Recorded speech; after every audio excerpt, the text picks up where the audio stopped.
पावसाळ्यात अनेक ठिकाणी अपघातांची संख्या वाढताना दिसत आहे। वळणदार रस्ते, पाण्यामुळे अंदाज न येणे आणि घाट रस्त्यात धुके पसरणे यामुळे अनेकदा अपघातांची शक्यता अधिक वाढत आहे। अशात राज्यातील घाटांची आपण जेव्हा स्थिती पाहतो त्यात मोखाडा हद्दीत येणाऱ्या तोरंगण घाटाचा उल्लेख नक्कीच करायला हवा।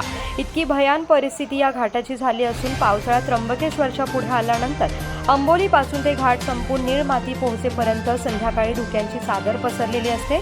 अशा धुक्यांचा अंदाज न आल्यामुळे मंगळवारी सायंकाळी नाशिक येथून सेलवास जाणाऱ्या जळगाव सेलवास एसटी व कारची समोरासमोर धडक होऊन अपघात घडला आहे। सुदैवाने या अपघातात कोणतीही जीवितहानी झाली नसली तरी सुद्धा कार चालकाला दुखापत होऊन वाहनांचं मोठ्या प्रमाणात या ठिकाणी नुकसान झालं आहे।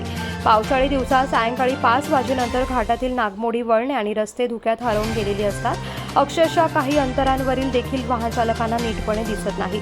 त्यामुळे समोरच्या बाजूने येणाऱ्या वाहनांचा अंदाज न आल्यामुळे देखील अपघात घडल्याची उदाहरणे आहेत। त्यामुळे या तोरंगण घाटात ठोस उपाययोजना होणं अत्यंत गरजेचं आहे।